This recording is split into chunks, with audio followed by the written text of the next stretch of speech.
तुलसीदास जी के पद कमल बारंबार मना, गुण गावहूँ सिया राम के, श्री हनुमत हो सहाय। लेत सदा सुधि दीन की,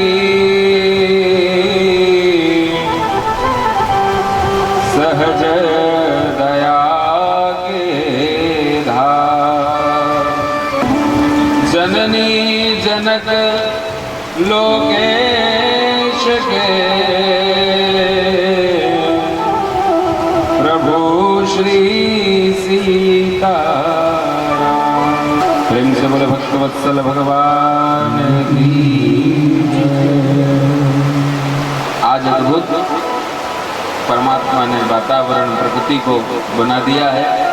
चारों तरफ रिमझिम बरसात, एक और मां नर्मदा का तट, सघन वनों से ओतप्रोत ये वन प्रदेश, और वहाँ भगवान राघवेंद्र की कथा आप हम सब लोग श्रवण करेंगे। उसके पूर्व भगवान नाम संकीर्तन करेंगे। हम राम जी के राम जी हमारे, हम राम जी के राम जी हमारे, राम जी हमारे, ओ हम राम जी के राम जी हमारे, हम राम जी हमारे, ओ हम राम जी के राम जी हमारे, हम राम जी के राम जी हमारे, हम राम जी के राम जी हमारे, हम राम जी के राम जी हमारे, हम राम जी के राम जी हमारे, हम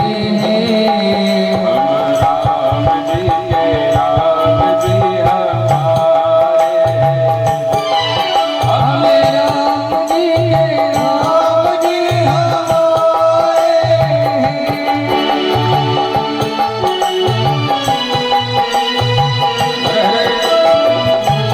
सब गाइए।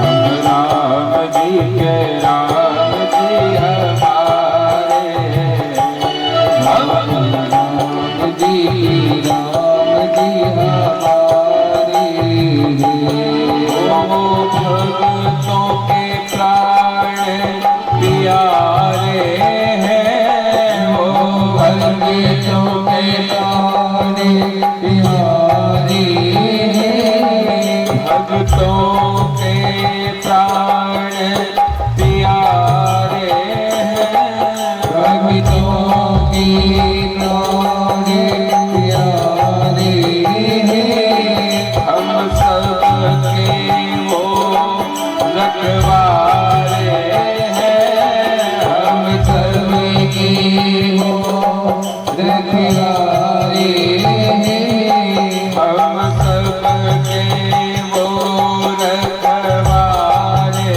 हैं, हम सबके वो रखवारे हैं, हम राम जी के राम जी हमारे, हम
बड़े भाव के साथ भगवान की मंगलमय कथा में प्रवेश करेंगे। कल आपने हमने सब ने बड़ी धूमधाम के साथ भगवान श्री राम का जन्मोत्सव मनाया था। भगवान श्री राम पधारे, चारों तरफ खूब आनंद हुआ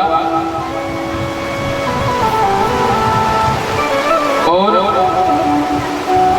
गोस्वामी जी ने तो यहां तक लिखा है क्या, हे भय प्रगट कृपाला दीन दयाला कौशल्या हितकारी हर्षित महतारी मुनि मनहारी अद्भुत रूप विचारी।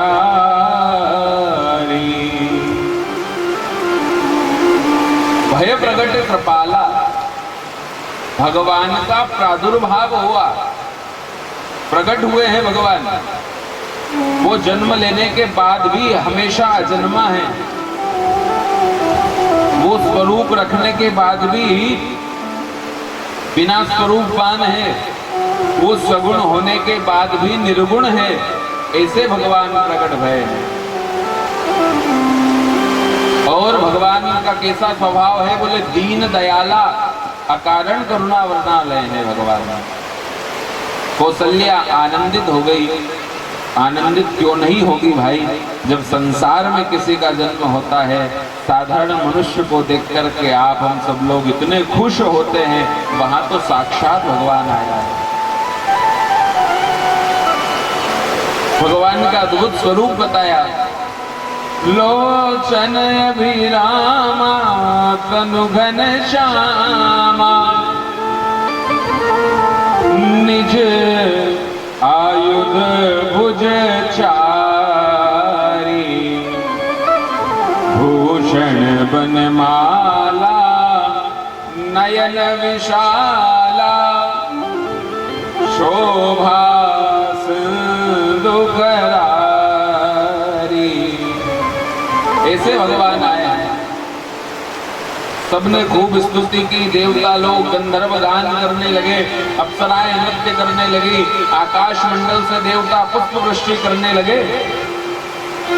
भगवान क्यों आए हैं, पार्वती ने पूछ लिया। भगवान शिव कह रहे हैं, देवी भगवान क्यों आए हैं बताऊं? बोले हाँ। बोले विप्र धेनु सुर संतहित लीन मनुज अवतार निज इच्छा निर्मित तनु माया गुण गोपाल। अरे भगवान, सबसे पहला शब्द विप्र यानी ब्राह्मणों की रक्षा के लिए, दूसरा शब्द धेनु यानी गौ माता की रक्षा के लिए, तीसरा संत यानी संत महात्माओं की रक्षा के लिए,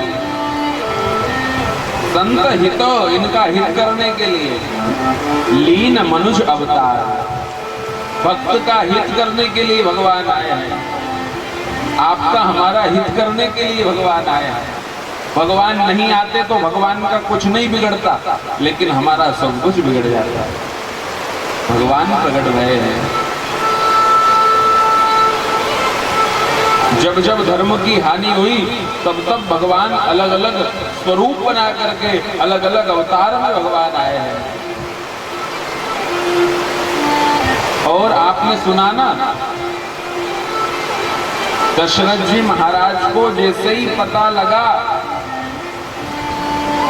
जैसे ही रोने की आवाज सुनी तो चारों तरफ तो प्रसन्नता हुई, बात ठीक है, लेकिन जैसे ही दशरथ जी महाराज के कानों में खबर गई कि तुम्हारे यहाँ लाला भयो है, तो गोस्वामी जी ने क्या लिखा, दशरथ जी महाराज को मन में ये आभास हुआ, ए दशरथ पुत्र जन्म सुनी काना, मानहु ब्रह्मा नंद समाना।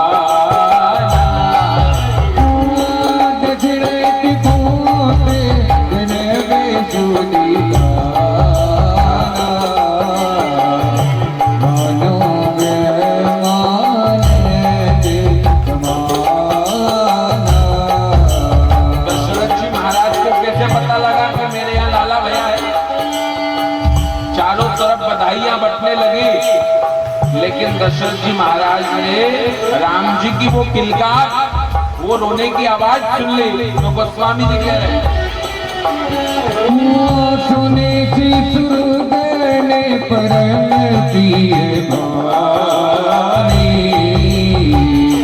तुम चली आई सब दानी।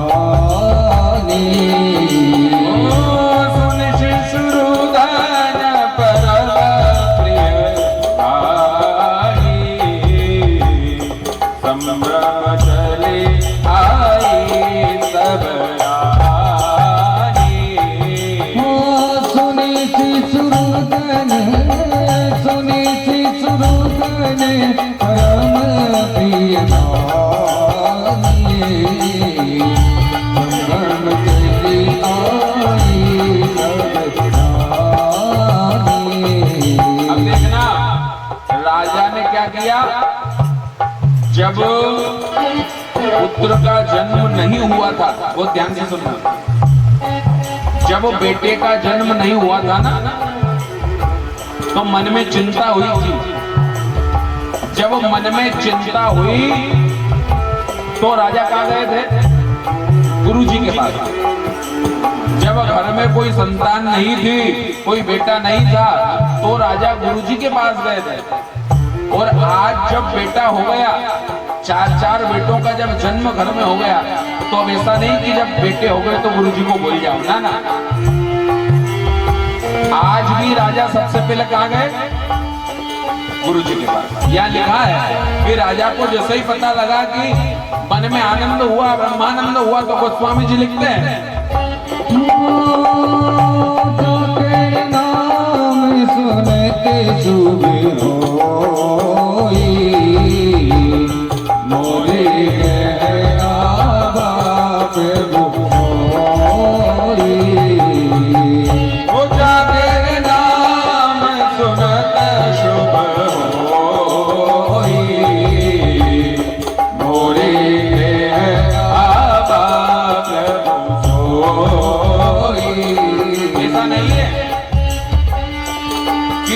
अच्छा समय आ गया तो हम लोग भूल जाए। आज संसार में यही होता है, जब दुख आता है, तकलीफ आती है, तो भगवान के मंदिर में जाते हैं। जब कोई संकट आया तो पंडित जी को पत्रिका दिखाएंगे, गुरु जी के पास जाएंगे, खूब माथा टेकेंगे, खूब कबूलना कर देंगे, और जैसे ही अपना काम हुआ वैसे ही उधर पांव करके भी नहीं सोच सकते, काम निकल गया ना। देखा होगा ना नेताओं को, ये चुनाव आता तो खूब हाथ जोड़ते महाराज, घरे घर जाते हैं, और जैसे ही अपना काम बना फिर जनता, स्वभाव है व्यक्ति का। लेकिन ये राम कथा हमें सिखा रही है कि ध्यान रखना, जिसकी वजह से तुम बने हो, जिसकी वजह से तुम्हारा काम बना है, उसको कभी भूल मत जाना। राजा का काम कौन की वजह से बना? अरे वशिष्ठ जी महाराज ने तो बुलाया था, और यज्ञ कराया था श्रृंगी ऋषि से। तो वशिष्ठ जी के कारण यहाँ संतान की उत्पत्ति हुई। इसलिए सबसे पहले जाकर नाम सुनते सुबी होई, मोरे बेटा प्रभु होई। जाकर नाम सुनते सुबी होई, मोरे बेटा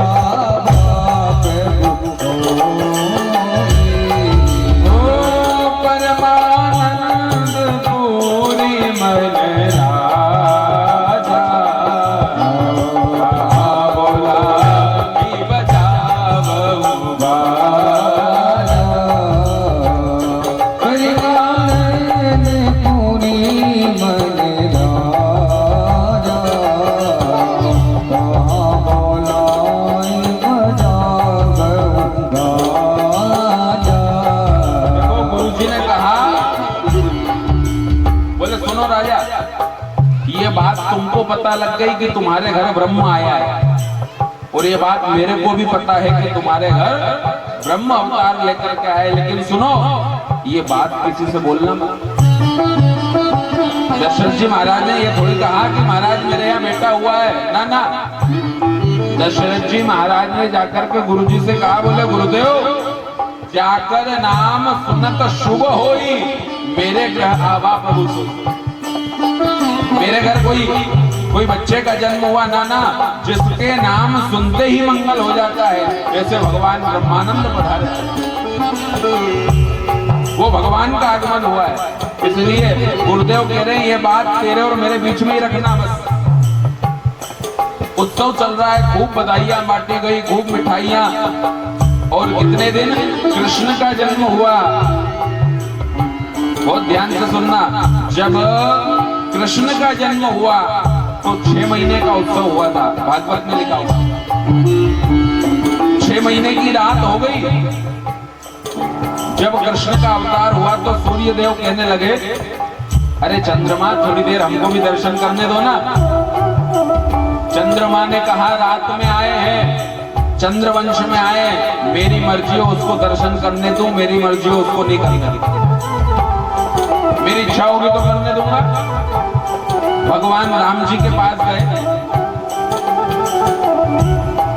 राम जी के पास गए सूर्य देवता, और बोले प्रभु आप भी कृपा करो। भगवान ने कहा मैं हर अलग अलग युग में अलग अलग अवतार लेकर के आऊंगा, कभी चंद्रवंश को धन्य करूंगा, कभी सूर्य वंश को धन्य करूंगा। राम का अवतार एक बार नहीं हुआ है, कई बार हो गया। कृष्ण कई बार आ गए हैं। उसी प्रकार से आज भगवान सूर्य वंश में दिन में आए, इसलिए 1 महीने का दिन हुआ।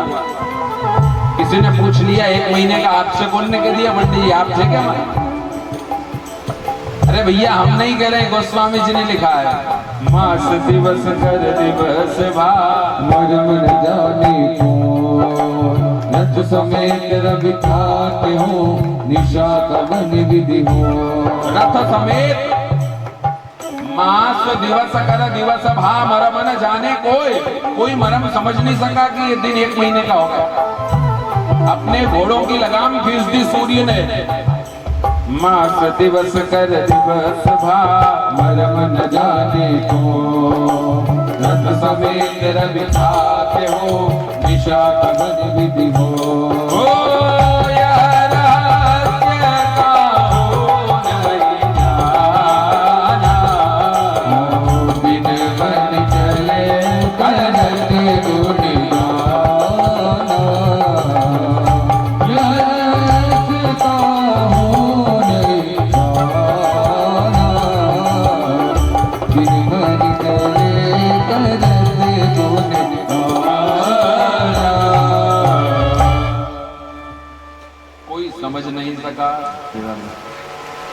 कोई समझ नहीं सका कितना बड़ा दिन हो गया।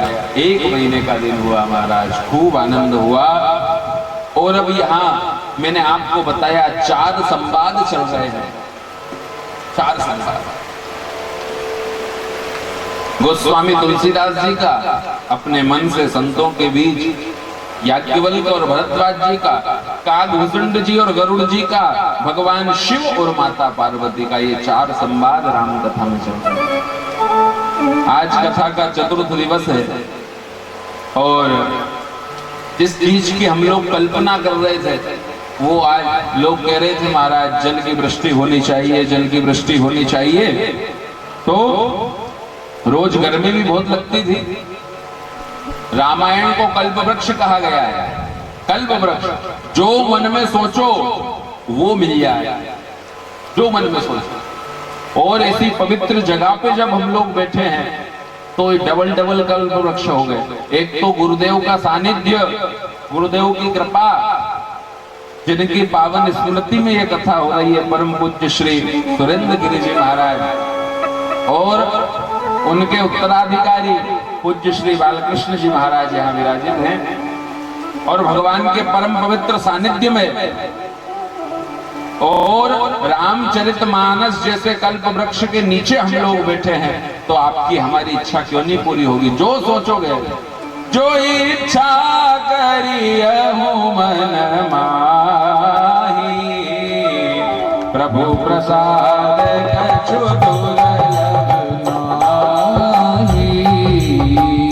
जो इच्छा करियहु मन माही, प्रभु प्रसाद कछु दुर्लभ नाहि।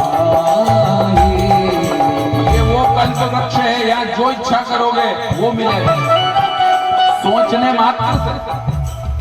और भाई जो भगवान की कथा में आ गया उसके मन की इच्छा भगवान जानते हैं। हमारे मन की बात या तो हम जानते हैं या भगवान जानते हैं। जो कथा में आ गया भगवान जानते हैं कि इसको क्या जरूरत है, ऑटोमेटिक मिल जाएगा स्वतः, बिना कुछ किए। जैसे आप फसल तुलवा के आते हो और आपके अकाउंट में पैसे आ जाते हैं ना, वैसे ही जो कथा में आ गया उसको क्या जरूरत है, भगवान ऑटोमेटिक अकाउंट में डाल देते हैं। वहां सबके आधार नंबर भी लिंक है, सबका अकाउंट भी लिंक है। हाँ,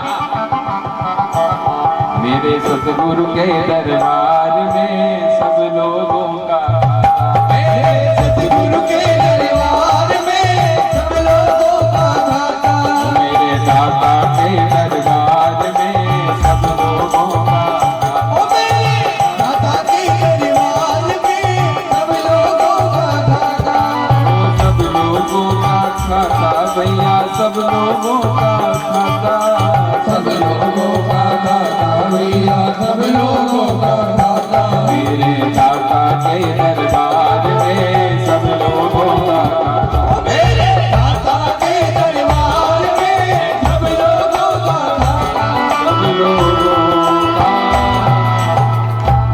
कितना ही गाएंगे। तो भगवान को पता है कौन को क्या चाहिए, जो यहाँ आया है उनको वो सब मिल जाएगा। आज की कथा में आसपास से सब लोग पधार रहे हैं, आप सबका बहुत बहुत स्वागत है। आसपास के जितने भी क्षेत्र से, गांव से जो लोग यहाँ पधार रहे हैं, भगवान की कथा में आप सबका स्वागत है। और आज श्री सोनतलई से श्री रामेश्वर जी टाडा भी हमारे बीच में पधारे हैं और बहुत सारे अतिथिगण हमारे बीच में आज आने वाले हैं। और जो यहाँ आए हैं, चाहे इस गांव के हों, महाराज श्री आ गया, महाराज श्री भी हमारे बीच में उपस्थित हुए हैं। परम सम्माननीय श्री संत श्री सुरेंद्र गिरि जी महाराज, जो कि सनावत से हमारे बीच में उपस्थित हुए हैं। अखिल भारतीय संत समिति के प्रदेश अध्यक्ष हैं, शाखा अध्यक्ष, तो मैं उनको व्यासपीठ से प्रणाम करता हूं। आप सब लोग ताली बजा करके इनका स्वागत करेंगे। प्रतिदिन आसपास क्षेत्र से सब लोग पधार रहे हैं और बड़ा सौभाग्य है जो यहाँ आकर के भगवान की कथा में, आपका भाग्य है कि आप कथा में आए, लेकिन मेरा सौभाग्य है कि मैं इसी जगह में आकर के आपको कथा सुनाऊं।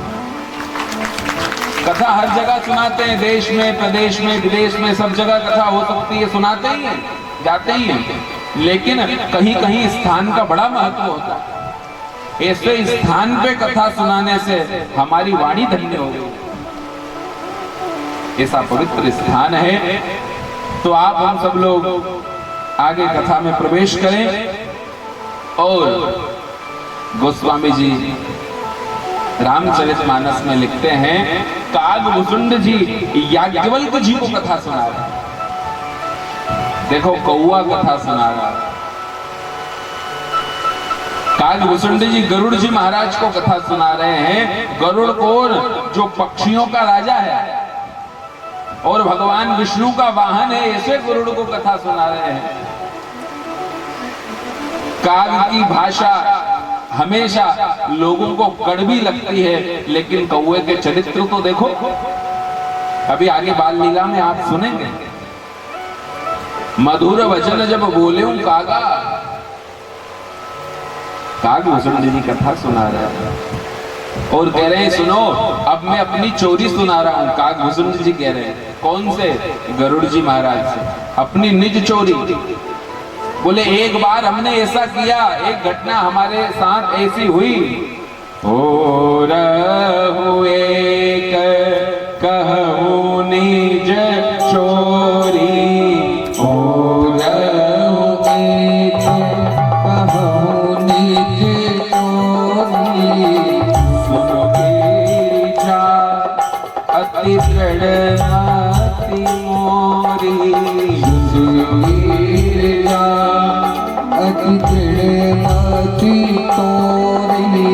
वही बात कागभूषुंड जी गरुड़ जी से कह रहे हैं और वही बात भगवान शंकर माता पार्वती से कह रहे हैं कि हमारी चोरी सुनो। क्या? संग हम दो, संग हमें दो, मनुज रूप जानहि नहीं को, मनुज रूप जाने नहीं को। क्या कह रहे हैं भगवान शिव? अरे देवी, एक बार हमने ऐसी चोरी करी, क्या? साथ में कागभूषुंड जी और हमने मनुष्य का रूप रखा था। कौन ने? भगवान शिव ने।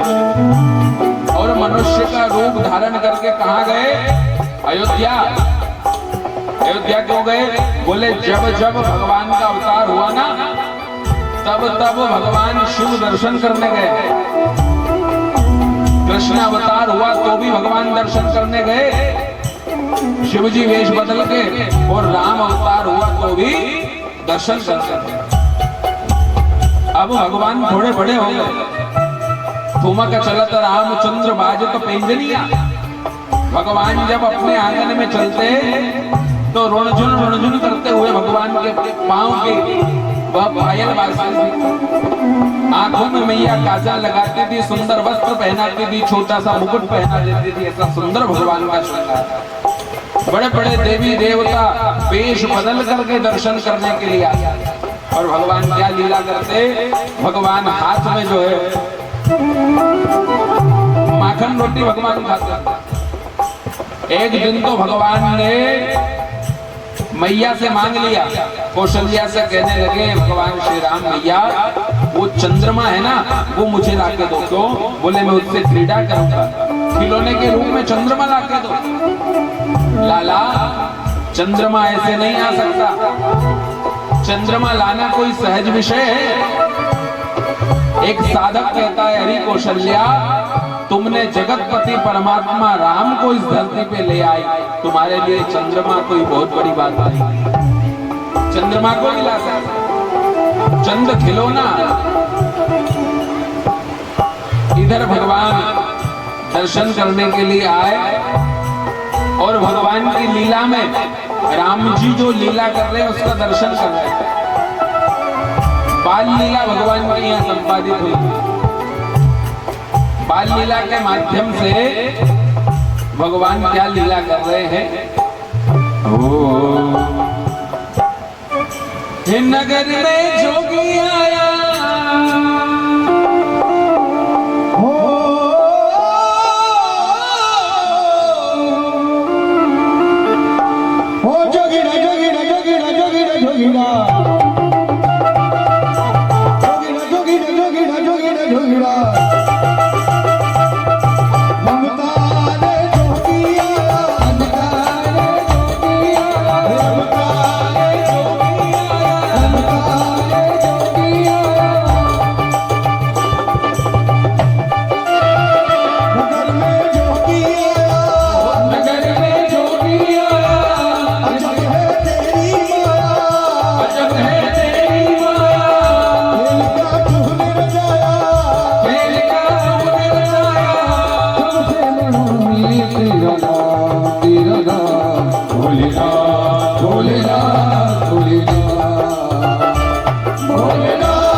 गले मुंडमाला शेष नाग लपटायो अंगद धोती गले मुंडमाला शेष नाग लपटायो बापू तिलक ढाल कृष्ण सभी नंद घर अलग जगायो बापू तिलक ढाल कृष्ण सभी नंद घर अलग जगायो नगर में जोगी आया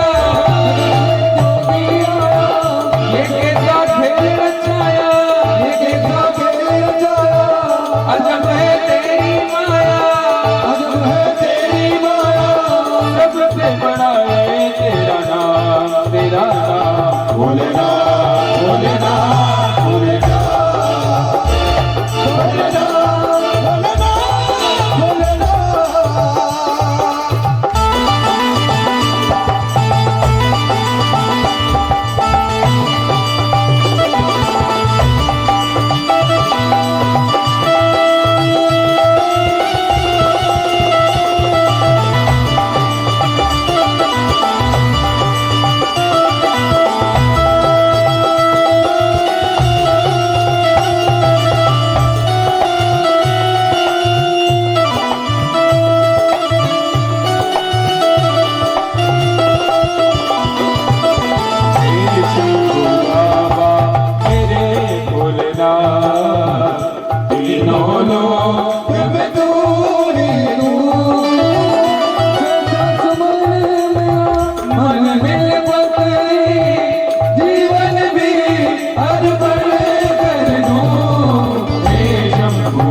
स्वामी है तू अंतर्यामी है तू मेरे जीवन की अनमित कहानी है तू जग को स्वामी है तू अंतर्यामी है तू मेरे जीवन की अनमित कहानी है तू तेरी शक्ति अपार तेरा पावन है पार तेरी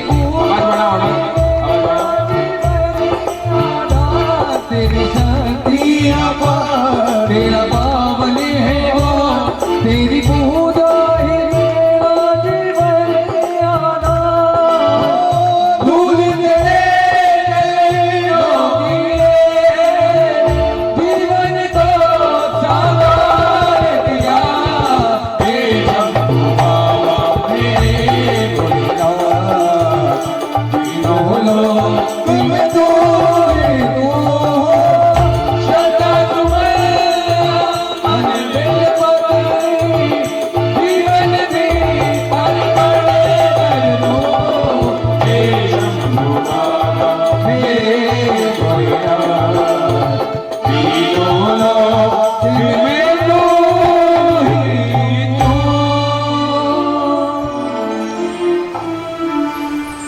बाबा भोलेनाथ दर्शन करने के लिए आए। भोलेनाथ ने दर्शन किए और इधर भगवान राम जी श्री राधे गोविंद श्री राधे बड़ा कृष्ण भगवान श्री राम हाथ में माखन रोटी लेकर के आए। रोज भगवान क्या करते थे, जो भोजन करते थे ना हाथ में माखन रोटी, थोड़ी सी रोटी को तोड़ करके अपने आंगन में डाल देते, तो वो रोटी को रोज कौआ कागभुसुंड जी आकर के प्रसाद स्वरूप खा लेते थे। आज भगवान ने क्या लीला करी, आज भगवान ने रोटी का एक ग्रास भी नहीं छोड़ा, आंगन में जरा सा भी नहीं। तो यहाँ काकभूषण जी तो इंतजार कर रहे हैं कि थोड़ा सा भोग मिलेगा, लेकिन आज तो भगवान ने कुछ छोड़ा ही नहीं। धूरी धरे अति शोभित श्याम, कैसी बनी सुन सुंदर चोटी, तेरत हाथ फिरे अंगना, पग पेंजन बाजत तेरी कठोरी। बाछबी को रस खान बिलोकत, पारस काम कला निधि कोटि। काल के भाग कहा कहिए, हरि हाथ से ले गयो माखन रोटी। काग के भाग कहा कहिए, हरि हाथ से ले गयो माखन रोटी। हाथ से माखन रोटी छीन करके और क्या सौभाग्य होंगे महाराज भगवान के हाथ से रोटी छीन करके खाने के। आज अपने भाग्यों की सराहना करते हुए कह रहे, वाह भगवान बड़ी कृपा करी आपने, इससे अच्छा और क्या भाग्य हो सकता है हमारा। ऐसी सुंदर सुंदर भगवान बाल लीला कर रहे हैं। अब बाल लीला के बाद जैसे ही धीरे धीरे भगवान थोड़े बड़े हुए, अब नामकरण संस्कार की बारी आई। नामकरण संस्कार में भी ब्राह्मण की आवश्यकता लगती है। अब इनके कुल गुरु कौन है? कुल पुरोहित वशिष्ठ जी महाराज पधारे हैं, निमंत्रण दिया, बुलाया, खूब सम्मान किया, बिठाया। और अब नामकरण संस्कार भगवान स्वयं पधारे हैं, कौशल्या के यहाँ, कैकेयी के यहाँ, सुमित्रा के यहाँ। और आपको पता है कल जो प्रसाद बांटा ना, यज्ञ नारायण भगवान ने प्रकट होकर के जो प्रसाद दिया, कौशल्या, कैकेयी, सुमित्रा तीनों को दिया। लेकिन सुमित्रा के हाथ से वह प्रसाद एक चील नामक पक्षी लेकर के उड़ गया। चील नामक पक्षी लेकर के जब उड़ा तो वह प्रसाद कहां गया? एक वृक्ष के ऊपर बैठ करके वह पक्षी प्रसाद खा रहा था। उसी वृक्ष के नीचे बैठ करके माता अंजनी तपस्या कर रही थी। और जल्दी जल्दी में खाने के चक्कर में वह पक्षी के मुख से प्रसाद छूट गया। माता अंजना के हाथ में प्रसाद गिरा। अब वह यज्ञ का प्रभाव, यज्ञ की अग्नि नारायण से प्रकट होकर के भगवान ने प्रसाद दिया था, जिससे गर्भ धारण होगा, संतान की उत्पत्ति होगी। अंजनी के हाथ में गिरा तो अंजनी ने विचार किया कि यह प्रसाद मेरे भगवान ने ही शायद भेजा हो, मैं तपस्या कर रही हूँ इसलिए भगवान ने प्रसाद भेजा होगा। अंजनी ने भी अपने भाव को सुभाव बना करके वह प्रसाद का ग्रहण किया। उसी प्रसाद के प्रभाव से, यज्ञ के प्रभाव से अंजनी के गर्भ से भगवान हनुमान जी महाराज का प्रादुर्भाव,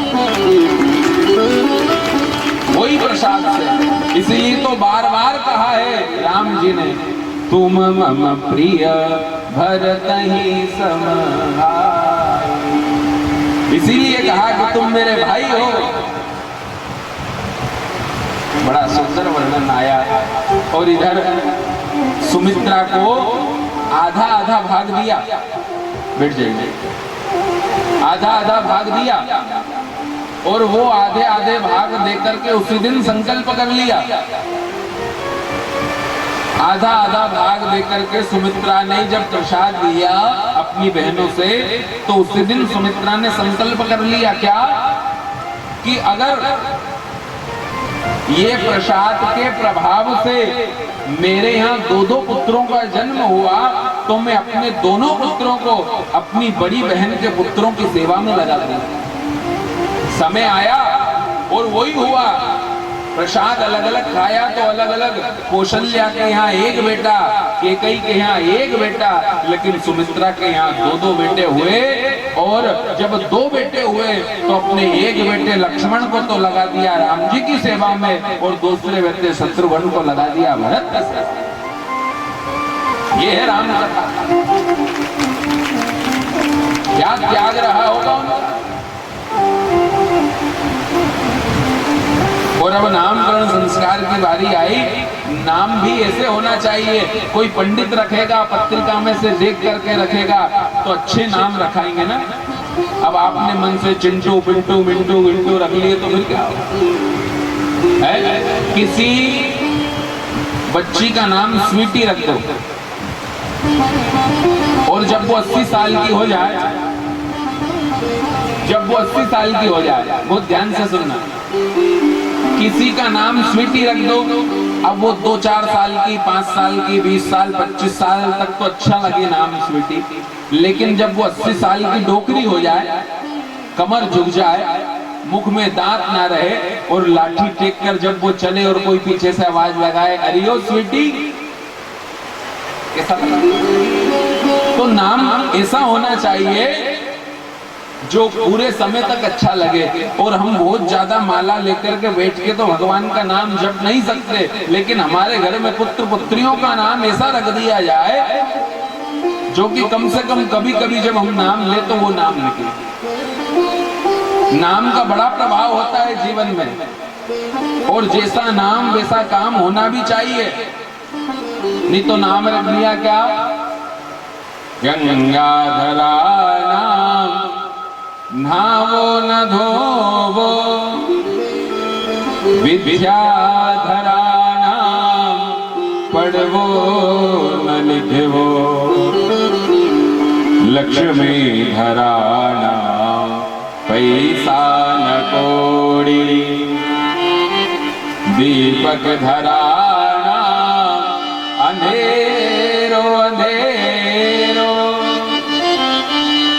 दीपक धरा नाम अंधेरो अंधेरो। नाम रख दिया गंगाधर, भला आदमी कभी स्नान नहीं करे। नाम रख दिया विद्याधर, उससे गणेश पढ़ते ना है। नाम रख दिया लक्ष्मीधर और उसके पास 1 रुपया ना मिले। नाम रख दिया दीपक और जहां जाए वहां अंधेरा कर दे महाराज। वो गांव में एक कहावत सुनी हमने कि नाम गुलाब बाई और बास धतूरा गिरिया है, गांव में सुनी हमने इसी कहावत। तो जैसा नाम वैसा काम भी होना चाहिए। भगवान का नाम का बड़ा प्रभाव होता है। अब भगवान के नामकरण संस्कार की वेला आई। जो आनंद सिंधु सुख राशि,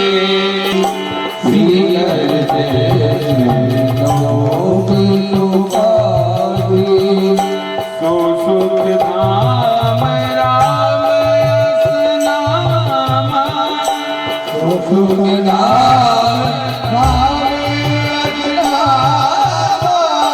अखिल लोक दायक विश्राम, अखिल लोक दायक विश्राम। जो आनंद सिंधु सुख राशि, जो आनंद सिंधु सुख राशि, श्री करते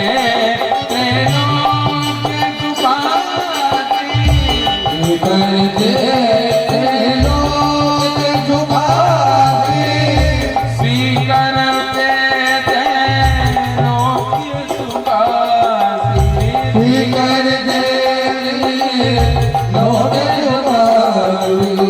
सो सुख धाम राम रस नाम, सो सुख धाम राम रस नाम, अखिल लोक दायक विश्राम, अखिल लोक दायक विश्राम। वो भगवान का नाम कौशल्या के बेटे का नाम रख रहे हैं क्या? बोले जो आनंद का सिंधु है, जो सागर है आनंद का, श्री करते त्रैलोक्य सुपासी, जो त्रैलोक्य जगत का मालिक है, जगन निहंता है, जगन्नाथ है, वो भगवान, उनका नाम राम होगा और उनके नाम का प्रभाव होगा, राम से बड़ा राम के नाम का प्रभाव होगा। और भाई कितनी सुंदर बात कही है गोस्वामी जी ने, सो सुख धाम राम असनामा। कितना ही बड़ा दुख हो, कितनी बड़ी तकलीफ हो, जीवन में कितना ही बड़ा संकट हो, भगवान राम को सुख का धाम कहा गया है। राम की शरण में चल जाना, सारी समस्या दूर हो जाएगी, पूरी समस्या। सुख कहाँ मिलेगा? सुख भगवान के चरणों में मिलेगा। जो सुख का धाम है महाराज, फैक्ट्री है, कोई खेरची दुकान थोड़ी ना है, होलसेल व्यापारी है भगवान। काय के सुख के धाम है, बांटा जाता है खूब, भगवान की कृपा है। लेकिन ध्यान रखना, जब अच्छा समय आए तो भगवान का भजन ज्यादा करना। दुख का समय में तो आप हम सब भजन करा, लेकिन अच्छे समय में कब? दुख में सुमिरन सब करे, सुख में करे न को। जो सुख में सुमिरन करे, दुख काहे को। जो सुख में भी भगवान की याद करता है, उसके यहाँ दुख आता ही नहीं। वो धाम है, सुखों के खूब देता है, उसकी शरण में पहुंच जाओ। लेकिन ध्यान रखना, जब सुख आए तो बोल मत जाना। उसका एक स्वभाव और है, क्या? जब वो देता है तो ढेरों के ढेर देता है। जब वो देता है तो ढेरों के ढेर देता है, और जब वो लेता है तो चमड़ी उधेड़ लेता है। ध्यान रखना, जब वो दे तो उसका सदुपयोग करना। अगर धन दिया है तो इसे अनुष्ठानों में, भागवत में, यज्ञ में, मंदिर में, आश्रम में लगाना, जिससे भगवान भी कहे कि मेरे धन का सदुपयोग करना। अच्छा स्वरूप दे, अच्छा शरीर दे। अगर तुम्हारे पास धन नहीं है तो यहाँ करके झाड़ू की सेवा भी कर दे तो भी भगवान खुश हो जाएगा। अगर अच्छा शरीर भी नहीं है, पैसे भी नहीं है, तो कम से कम मन से तो भगवान के बने रहो। और तीनों अगर भगवान ने दिए, तन मन धन, तो यहाँ समर्पित कर दो। जितना बांटोगे उतना बढ़ता जाएगा, ये स्वभाव है धन का। और अगर इकट्ठा कराना, एक होती है नदी और एक होता है तालाब। बहुत ध्यान से सुनो, नदी हमेशा बहती रहती है तो उसका जल हर आदमी पीने की कोशिश करता है।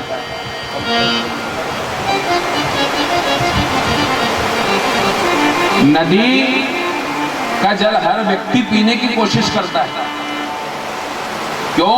क्योंकि पानी इधर से आ रहा और इधर बह रहा है, हर कोई स्नान करना चाहता है और उस जल से भगवान का अभिषेक भी कराता है। लेकिन एक होता है तालाब, तालाब में कीड़े पड़ जाते हैं, जीव जंतु बढ़ जाते हैं, लोग पानी भी नहीं पीते। क्यों? बोले इकट्ठा कर रखा ना, इसलिए इसमें कीड़े पड़ गए। इसलिए ध्यान रखना, नदी की तरह रहना। इधर से धन आया है तो कम से कम थोड़ा बहुत तो इधर से निकालो, नहीं तो तालाब की तरह कीड़े पड़ जाएंगे। हो सावधान। और अगर कीड़े जो पड़ गए तो लोग झांकेंगे भी नहीं, उधर देखेंगे भी नहीं। इसलिए अपने धन का सदुपयोग कर लेना। परमात्मा ने दिया है और इसीलिए दिया है कि ये करता क्या है, एक बार देता है बस, बार बार थोड़ी ना। एक बार मनुष्य शरीर दे दिया, अब वो भगवान देख रहा है हिसाब एक क्या कर रहा है। ये पैदल चल के कथा में जा रहा है कि नहीं, इन हाथों से कभी अभिषेक कर रहा है कि नहीं, इन हाथों से माँ बाप के कभी चरण दबा रहा है कि नहीं, गुरु को प्रणाम कर रहा है कि नहीं, भगवान के मंदिर में जा रहा है कि नहीं। और ये सब अगर नहीं करा तो अब की बार तो 2 पैर लगाए, आने वाले समय में 2 और लगा देना, जहां इच्छा हो वहां घूमना 4 पैर, नो टेंशन। 4 पैर, ये 2 पैर भी लगाए ना, इसमें भी भगवान ने बिल्कुल सोच समझ के मनुष्य देवता भी तरसते हैं, हे भगवान एक बार मनुष्य शरीर मिल जाए, बस एक बार। बड़े भाग मानुष तन पावा, सुर दुर्लभ सब ग्रंथन गावा। बड़े भाग्य से। एक बहुत कंजूस सेठ जी थे, बहुत कंजूस, और एक कंजूस से ऊपर वाले थे, मक्खी चूस से भी ऊपर, जिनका नाम सूम होता है, सूम। वो तो कंजूस क्या करता है, सुनना, कंजूस और सूम में अंतर है। कंजूस व्यक्ति क्या करता है, अगर दूध में मक्खी गिर जाए तो वो मक्खी उठा करके फेंक देता है और दूध को काम ले लेता है, वो होता है कंजूस। और एक उससे ऊपर वाली प्रजाति होती है सूम की। सूम कैसा होता है, दूध में अगर मक्खी गिर जाए तो वो मक्खी को उठाता है और दबाता है कि एक बूंद दूध इसमें रह गया, फिर फेंकता है, वो सूम होता है। तो वो सूम सेठ जी थे, उन्होंने कहा कि अगर मैं तीर्थ में जाऊंगा तो वहां दान देना पड़ेगा, पंडे पुजारी पीछे लग जाएंगे। लेकिन अब श्रीमती कह रही कि स्नान करने जाओ, तीर्थ जाओ, तीर्थ जाओ। तो उसने कहा अगर श्रीमती को ले गए तो जल्दी चक्कर में जाएगी, पंडित जी 2 कूड़ा गाँव लिख लो, ये लिख लो, मैं तो अकेले ही जाता। अब पैदल गया, पैदल गंगा जी के तट पे गया। अब उसने सोचा कि अगर मेन तट पे गया तो पंडे पुजारी बिल्कुल तिलक विलक लगा देंगे और पैसे, वो वहां गया जहाँ मुर्दे को जलाते हैं शमशान। उनने कहा इधर नो टेंशन, कोई पंडा पुजारी नहीं आएगा। तो जहाँ शमशान था वहां गंगा जी में डुबकी लगाई। अब भगवान ने सोचा कि ऐसे व्यक्ति के तो जरा आनंद ले लिए जाए। जैसे ही डुबकी लगा के हर हर गंगे करके बाहर आया तो इतने में भगवान खुद पंडा बन करके आ गए। जय हो यजमान देवता की जय हो। उसने देखा कि ये यहाँ भी पंडे आ गए। अरे ये घाट भी नहीं छोड़ा तुमने, भगवान से कह रहा है वो, ये मरे गड़े वाला भी घाट नहीं छोड़ा तुमने। तो भगवान कह रहे हैं हम क्या, वो संतुष्ट ब्राह्मण है, बहुत संतुष्ट। अब वो ज्यादा भीड़ भाड़ में जाते नहीं है, हम तो इधर ही रहते हैं। आप जैसे कोई भगत आ जाते हैं, वो 1-1 साल का खर्चा पानी दे जाते हैं। उसने कहा मैं 1 दिन का भी नहीं दूंगा। नहीं, आपको देना तो पड़ेगा साहब, आप गंगा के तट पे आए हो, हम यहाँ के पंडे हैं, देना तो पड़ेगा ही। नहीं, हम बिल्कुल नहीं देंगे। तो भगवान जो पंडे के रूप में, भगवान ने कहा ऐसा करो, उधारी लिखवा जाओ, बाद में दे दे। उसने कहा ठीक है, उधारी लिख लो। कितनी बोले, 1 धेला, उधारी भी 1 धेला। 1 धेला लिखवा दिया और वहां से चले। वो सेठ जी घर आ गए। घर आके बैठे ही थे, कहानी सुना रहे थे। इतने में भगवान घर आके पंडे का रूप धारण करके और गेट खटखटाया। अरे यजमान देवता की जय हो, यजमान देवता की जय हो। इतने में अंदर से सेठ जी ने कहा जाओ देख के आओ कौन आया। सेठ जी की पत्नी आई। बोले आप कौन? बोले हम गंगा जी के पंडे हैं। आपके सेठ जी ने ये उधारी लिखवा के आए, उधारी लेने आए। अच्छा ठीक है, मैं अभी जाकर के बोलती हूँ। अंदर जाकर के कहा कि वो आपने उधारी लिखवा के आए ना गंगा जी के तट पे? बोले हाँ, वो पंडा जी आ गए। ओ राम, अब तो 1 धेला देना पड़ेगा। उनने कहा ऐसा बोल दो कि तबीयत खराब है, अभी कल मिलेंगे सेठ जी।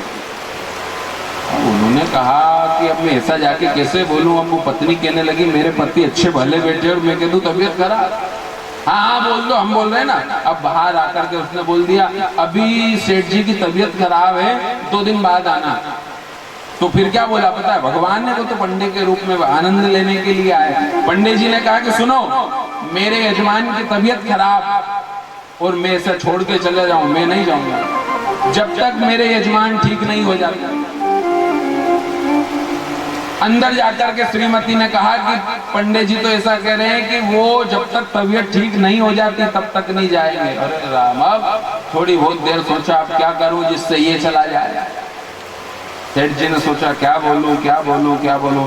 फिर सेठ जी ने कहा ऐसा बोलो कि वो तो शांत हो गए, ऐसा बोल दो जाके मर। वो कहने लगी कि तुम जिंदे बैठे हो और मैं कह दूं मर गए। देखना कंजूसई की हद होगी, एक धेला नहीं छूट रहा है। अरे बोल दो, मैं बोल रहा हूं ना। अब बाहर जाकर के वो सेठ जी की पत्नी ने कह दिया कि पंडित जी आप पधारे हैं, लेकिन क्या करें, सेठ जी तो इस संसार छोड़ के चले गए, मर। वो अंदर जिंदा बैठा। अब देखना भगवान ने क्या कहा। जो पंडा जी आए थे उन्होंने कहा कि मेरा यजमान मर जाए और मैं बिना अंतिम संस्कार के चला जाऊं, ऐसा नहीं होगा। मैं अंतिम संस्कार करके ही जाऊंगा।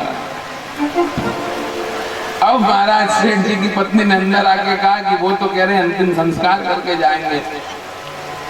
और पंडा जी ने कहा सुनो, अभी हम तुम्हारी मदद कर देते क्या? बोले पूरे गांव में बोल आते हैं, तुम अकेली हो, कहां कहां बोलने जाओगी? हम बोले आते हैं कि सेठ जी चले गए, सेठ जी चले गए, सेठ जी चले गए। अब पूरे भगवान ने पूरे गांव में बोल आए कि सेठ जी, अब ये भला आदमी श्वास रोक के आंख बंद करके पड़ा है, अंदर लोगों की भीड़ जम गई, पूरे रिश्तेदार आ गए, गांव के लोग आए, पर भला आदमी एक ढेला नहीं छोड़ रहा, सब आ गए। अब तैयारी होने लगी, 4 लोगों ने कंधे पे उठाया, फिर भी नहीं बोल रहा है, आंख बंद करके पड़ा है। भगवान भी चल रहे हैं अंतिम यात्रा में कि इसको भी देख ही लेते हैं हम कब तक। ले गए शमशान में, पीछे से पत्नी दौड़ करके आई, अरे अरे ये नहीं मरे हैं, अरे ये नहीं मरे, इनको रहने दो। अब क्या लोग ऐसे ही बोलते हैं, गांव के लोगों ने सोचा ऐसे ही बोलते हैं सब लोग, अरे ये तो तुम्हारा भ्रम है, ये तो मर गए ले जाने दो। पत्नी बोल रही नहीं मरे, बोले बिल्कुल मर गए। ले गए शमशान में, भगवान भी वहीं खड़े हैं पंडा का रूप धारण करके। गांव वालों ने लकड़ी वकड़ी जमाई और लकड़ी के ऊपर सेठ जी को रख, फिर भी बोल नहीं रहा, लकड़ी के ऊपर रख दिया। अब अग्नि देने की तैयारी थी, इतने में पंडा जी ने कहा कि हम इनके पंडा जी हैं, तीर्थ से आए हैं, इनके कान में कुछ बोलना चाहते हैं, इनके कान में कुछ बोलना चाहते हैं, उसके बाद में अग्नि दान देना। लोगों ने कहा पंडित जी हैं, कुछ मंत्र मंत्र बोले।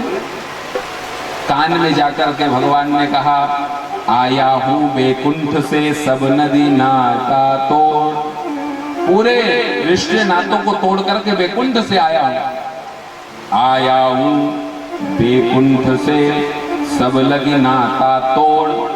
उसने सुना कि बैकुंठ में तो भगवान रहते हैं, शायद भगवान, और जैसे ही आंखें खोली उसने कि भगवान आए, जैसे ही आंखें खोली तो वही पंडा जी फिर आंखें। तो फिर भगवान ने अगली लाइन बोली, आया हूं बैकुंठ से सब लगी नाता तोड़, मांग ले वरदान कछु, कुछ वरदान मांग लो अंतिम समय में। तो सेठ जी कहने लगे, ढेला दीजिए छोड़, बस ढेला छोड़ दो, मैं अभी उठ जाऊंगा। भगवान ने कहा भैया तू एक ढेला के चक्कर में मर रहा है, मेरे को मत देना, मर तू तो उठ जा। तो ऐसे भगत भी हुए महाराज, पूछो जैसा जैसा हम लोग देंगे वैसा वैसा हमको सब मिलता जाएगा। भगवान का नामकरण संस्कार हुआ और अब बारी आई कौन की? कैकेयी के बेटे की। कैकेयी के बेटे की बारी आई।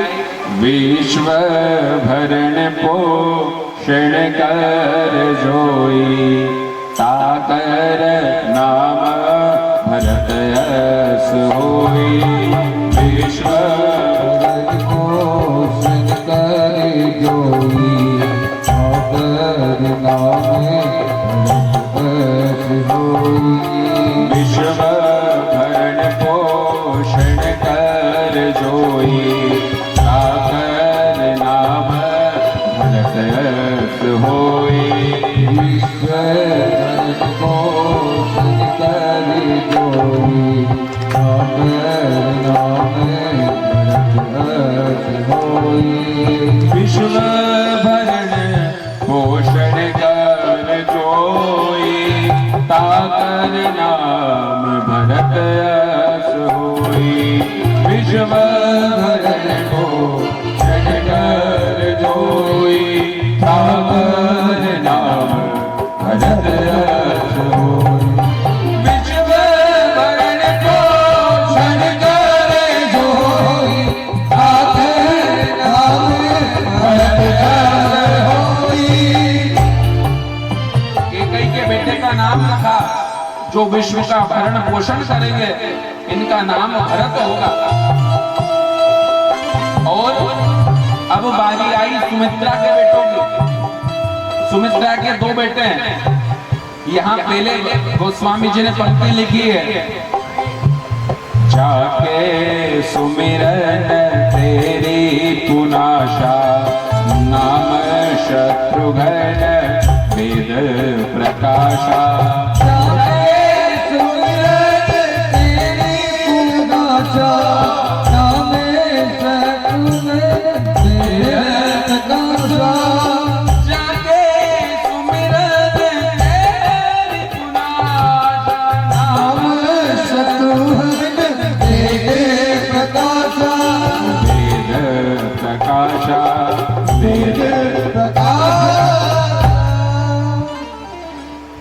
विश्व का वरण पोषण यानी नाम हुआ भरत। और जिसके सुमिरन मात्र से शत्रु रिपु यानी शत्रु दुश्मन थर थर कांप जाए, ऐसे का नाम होगा शत्रुघ्न।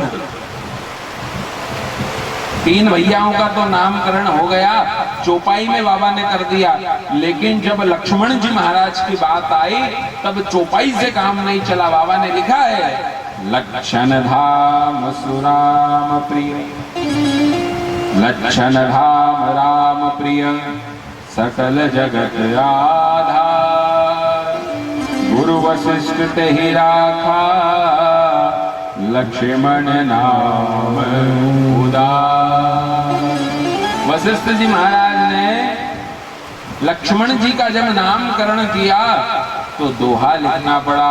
इसी प्रकार चारों भैयाओं का नामकरण संस्कार हुआ। श्री राम, भरत, शत्रुघ्न और लक्ष्मण। बोलो चारों भैया की जय। अब दो भैयाओं की आपस में जोड़ी है। एक जोड़ी है राम जी और लखन लाल की, दूसरी जोड़ी है भरत लाल और शत्रुघ्न लाल की। ऐसे भगवान धीरे धीरे बड़े हो रहे हैं अयोध्या की पवित्र नगरी में। और मानो अवध में बहार आ गई हो, एक साधक कहता है मानो अवध में बहार आ गई हो, प्रसन्नता आ गई हो। किसी कंजूस की संपत्ति लुट जाए और वापस जब मिल जाए, जो प्रसन्नता उसको होती उसी प्रकार से पूरे अवधवासी खूब खुश है, प्रसन्न है। आई अवध में बहार हंसते हंसते आया, सांवला सरकार हंसते हंसते हो।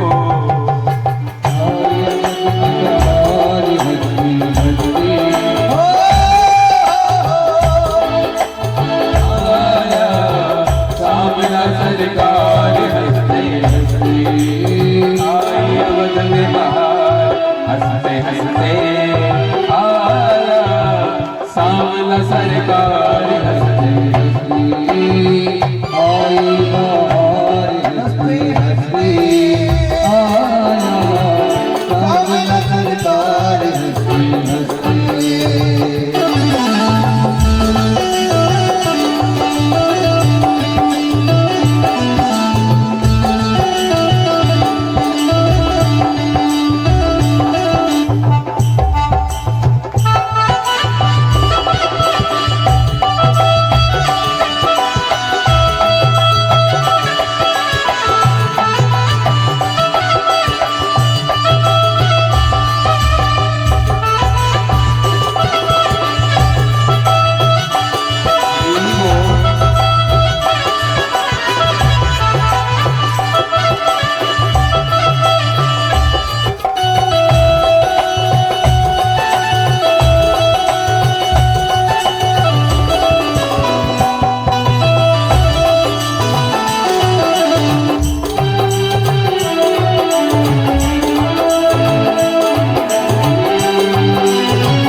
त्रिभुवन का भूप आया, करणी अनूप आया, त्रिभुवन का भूप आया, करणी अनूप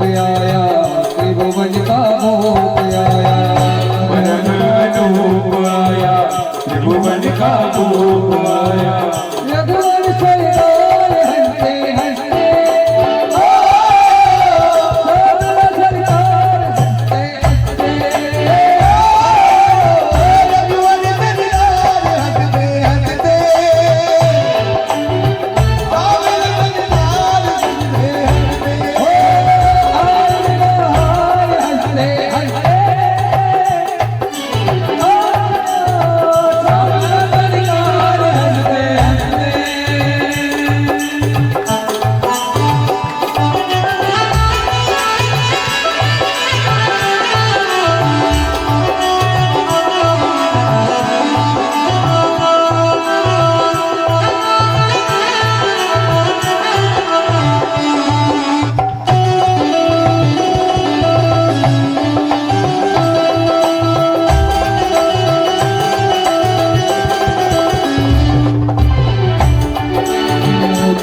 जिनका त्याग आया, भगतन अनुराग आया, तप जिनका त्याग आया, भगतन अनुराग आया, तप जिनका त्याग आया, भगतन अनुराग आया, तब जिनका त्याग आया, भगतन अनुराग आया।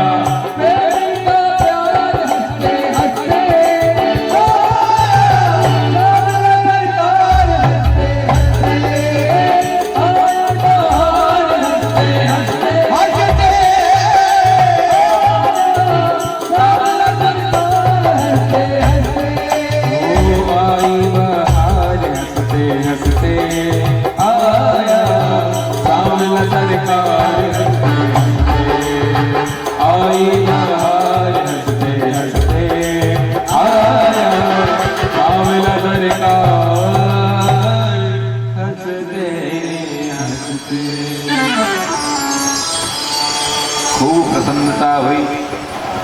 बार बार राम को पुकारते, लखन लाल को पुकारते, भरत को पुकारते। भगवान बाल लीला कर रहे हैं और ऐसी सुंदर सुंदर बाल लीला भगवान कर रहे हैं। एक बार क्या हुआ, एक बार महाराजा दशरथ भोजन करने के लिए बैठे। जब छोटे बालक होते ना तो प्रेम अधिक होता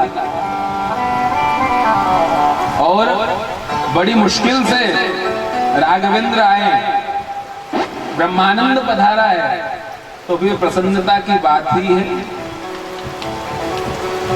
एक बार राजा भोजन करने के लिए बैठे और भगवान श्री राम बाल लीला करते हुए अयोध्या की उस पवित्र भूमि में आंगन में कुछ सखाओं के साथ क्रीड़ा कर रहे थे। और क्रीड़ा करते चारों भाई, सब सोचते हम राम की तरफ हो जाएं, हम राम की तरफ हो जाएं, लेकिन भरत जी कभी राम जी की तरफ नहीं हुए। क्यों? लखन लाल तो पहले ही चले जाते कि मैं तो राम जी के साइड से खेलूंगा। शत्रुघ्न भी भैया राम जी के पीछे पीछे, सारे सखा भी कहते हम तो राम जी के साथ रहेंगे। सामने वाली पार्टी में कौन रहेगा? भरत जी कहते मैं रहूंगा। भरत जी से पूछा तुम सामने क्यों रहोगे? बोले मैं इसीलिए आया हूँ कि भगवान राम जो लीला करे बस उनकी लीला पूरी होनी चाहिए, चाहे मैं राम के पक्ष में रहूं या राम के विपक्ष में, कहीं भी रहूं। और एक और बहुत अच्छी बात, क्या बोले अगर मैं राम के पक्ष में रहा तो राम जी से पीछे खड़ा रहना पड़ेगा, और राम जी से पीछे खड़ा रहने में राम जी की पीठ मुझे दिखेगी, और अगर मैं विपक्ष में सामने वाली पार्टी में रहा तो राम जी का मुख में देखता रहूंगा। इससे बड़ा सौभाग्य और क्या होगा? यही बात पितामह भीष्म ने कही थी, महाभारत में वर्णन आया है। महाभारत में कहा गया, अरे पितामह भीष्म तुम जानते थे कि महाभारत के युद्ध में विजय कौन की होगी? तुम जानते थे कि कृष्ण की विजय होगी? अर्जुन कहने लगा मैं सौभाग्यशाली हूँ, मैं भगवान मेरे साइड थे, मैं भगवान की तरफ था और भगवान मेरे रथ पर बैठे हुए। मैं सौभाग्यशाली हूँ, भगवान मेरा रथ हाँक रहे थे। पितामह भीष्म कहने लगे अरे अर्जुन तू कुछ सौभाग्यशाली नहीं है। क्यों? भगवान तेरे साथ थे जरूर, लेकिन तेरे तरफ भगवान की पीठ थी। मैं भगवान के सामने वाली पार्टी में था, लेकिन मेरे तरफ भगवान का मुख था, इसलिए मैं सौभाग्यशाली। महाभारत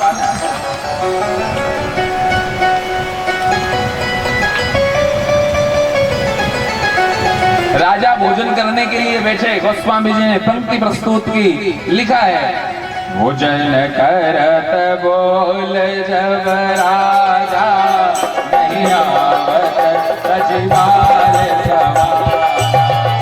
भोजन करत बोल जब राजा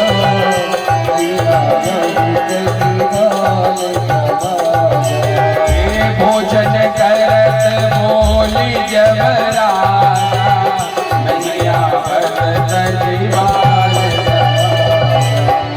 भोजन करत बोली जब राजा नहीं आवत सजीवाल सभा। महारानी कौशल्या और महाराज दशरथ कह रहे हैं दशरथ जी ने कहा कि मेरे से राघवेंद्र बहुत प्रेम करते हैं। तो कौशल्या ने कहा कि आज आपका प्रेम दिखाई देती हूँ कितना करते हैं। दशरथ जी ने कहा देखो मैं अभी आवाज लगाऊंगा, अभी राम दौड़ता दौड़ता आएगा और मेरी गोद में बैठ जाएगा। हाँ हाँ बुलाओ बुलाओ बुलाओ। तो राजा ने आवाज लगाई। दशरथ जी महाराज ने कहा अरे ओ राम, ए लाला ने गीते लाला इधर आओ, भोजन कर रहे हैं। महाराजा विचार है कि थोड़ा बहुत भगवान को भी खिलाओ, लेकिन सखाओं के साथ इतने मस्त है भगवान राम के आ नहीं रहे। राजा बार बार आवाज लगा रहे लेकिन भगवान नहीं आ रहे। कौशल्या ने कहा देख लिया आपका प्रेम, अब मेरा देखना। कौशल्या जब बोलन जाई मुक्ति प्रभु चले पराई।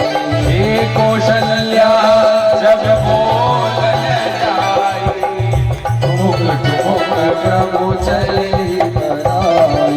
जैसे ही कौशल्या ने आवाज लगाई अरे बेटा राम, तो तुरंत अरे ये तो मेरी माँ की आवाज है। जैसे ही पीछे मुड़ करके देखा मेरी माँ बुला रही है, दौड़ करके ठुमक ठुमक प्रभु चले पराई। भूषण गौरी भरे कनकाई भूपत बिहसी गोद लीला। अब भगवान धूल में क्रीड़ा कर रहे थे, धूल में।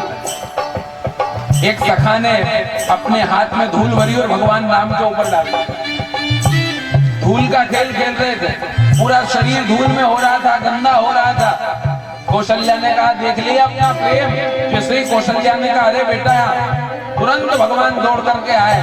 बुलाया कौशल्या ने, दशरथ जी के बुलाने पे तो आए नहीं, लेकिन वो धूली से ओत-प्रोत सने हुए भगवान श्री राम को जब जैसे ही पास आता हुआ दशरथ जी ने देखा तो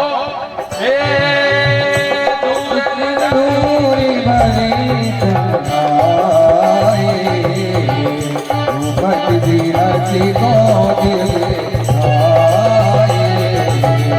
दूतर दूरी हे दूतर दूर हे दूतर दूरी भरे तनुआए भूपत बिहसी गोद लीलाई। राजा ने वैसे ही शरीर धूल में सना हुआ शरीर राम को उठाया और हीरे जवाहरात से जड़े हुए राजा के वस्त्र हैं महाराज, लेकिन अपने लाला को इतना प्रेम करते और वो ब्रह्मानंद आया है। आज गोद में उठाने का सौभाग्य मिल गया। राजा अपने भाग्यों की सराहना करता है।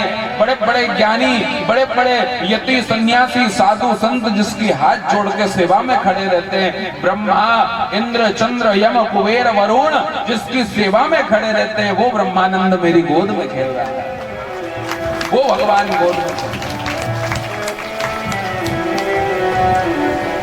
ऐसा सुंदर सुंदर भगवान लीला कर रहे हैं। और अब भगवान थोड़े बड़े हुए।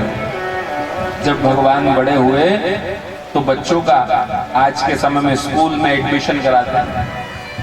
पूर्व समय में बालकों को चाहे राजा का बेटा हो चाहे रंग का हो, आश्रम में भेजते थे। आश्रम में जब रहेगा तो वह पूर्ण ज्ञानी बनकर के लौटेगा, विद्वान बनकर के लौटेगा।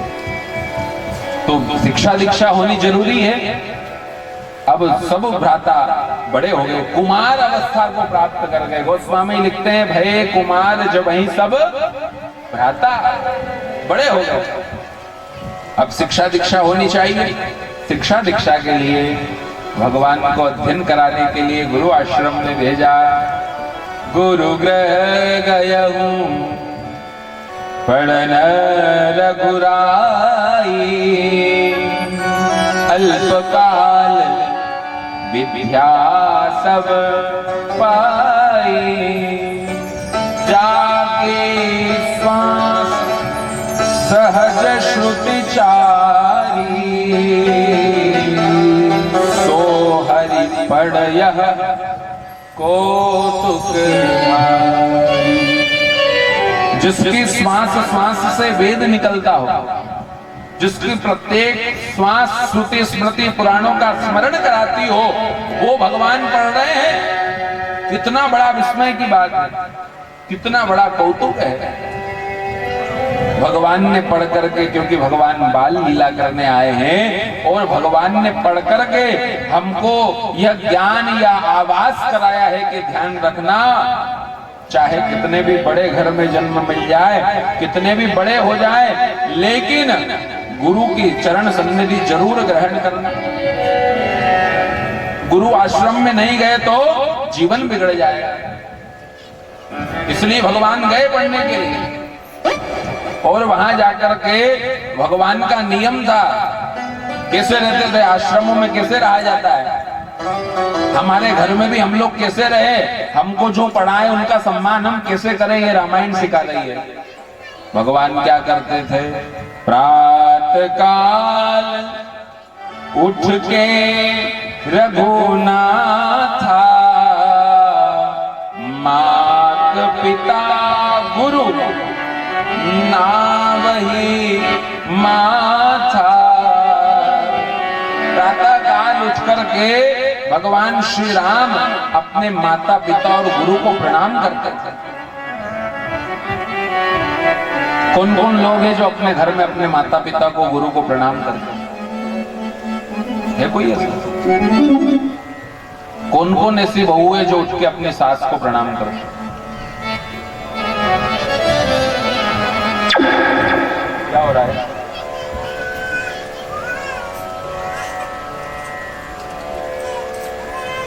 भगवान प्रणाम करके हमको यह शिक्षा दे रहे हैं, और प्रणाम करने से हमारे 4 चीजों की वृद्धि होती है।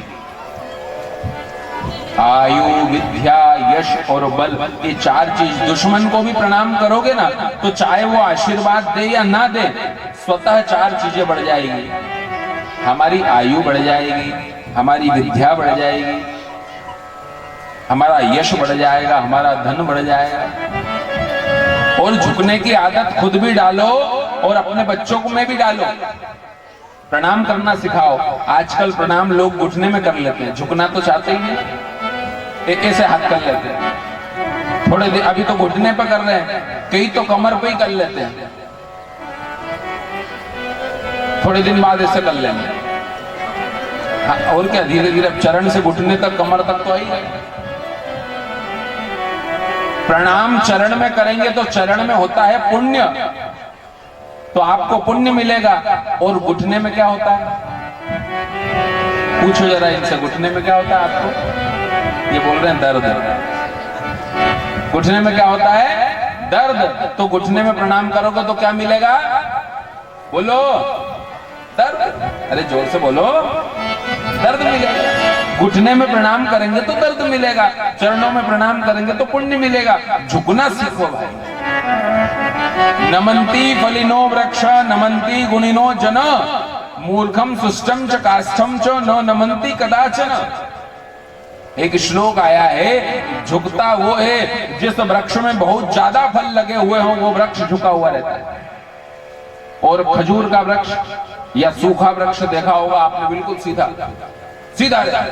क्यों? क्योंकि उसके अंदर फल नहीं है। उसी प्रकार से जो विद्वान है, जो ज्ञानवान है, जो समझदार है, वो हमेशा झुकता हुआ मिलेगा और अकड़ के बिल्कुल नहीं चलेगा। अकड़ के कौन चलता है? कल आपको बताया था कि जीव और दांत की चर्चा हुई आपस में, जो अकड़ेले थे वो चले गए। तो झुकता वो है जिसमें जान होती है। एक और मुर्दे बता रहा हूं आज आपको। झुकता वो है जिसमें जान होती है, और अकड़ के चलना तो मुर्दे की पहचान होती है भाई। मुर्दे के हाथ ऐसे कर दो तो ऐसे ही रहेंगे, ऐसे कर दो तो ऐसे ही रहेंगे, ऐसे कर दो तो मुर्दा ऐसे। ये नहीं कोई झुक रहा है तो समझ जाना ये विद्वान है, ज्ञानवान है, धनवान है।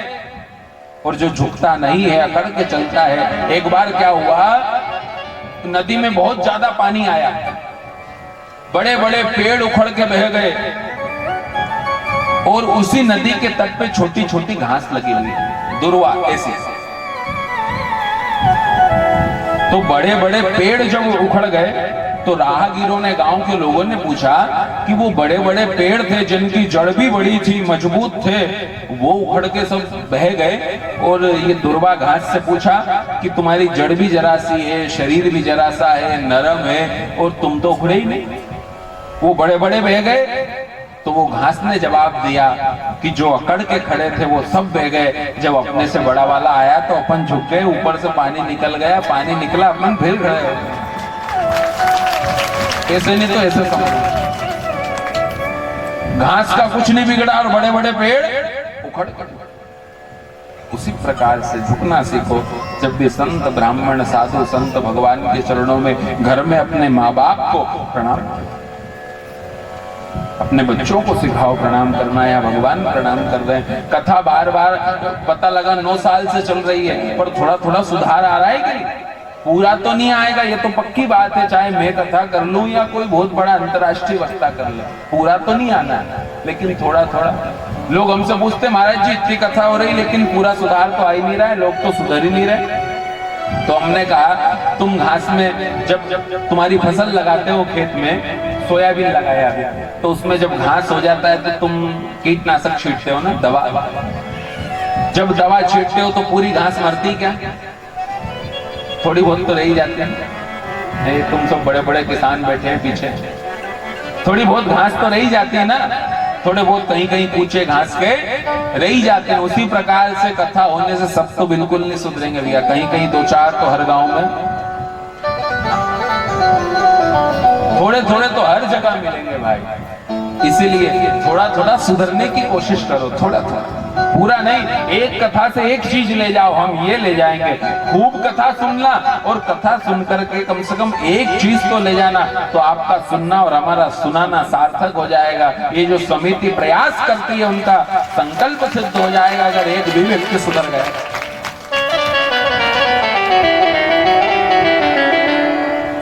इस प्रकार से भगवान की सुंदर सुंदर लीला संपादित हो रही है। भगवान ने प्रणाम किया, बिल्कुल प्रणाम करा करो, संकोच मत करा। लोगों को शर्म आने लगी, तिलक लगाने में शर्म आती है, शिखा रखने में, चोटी रखने में शर्म आती है। जो हमारे सनातन धर्म के जो चिन्ह है, सूचक है, पता लगता है कि भाई ये,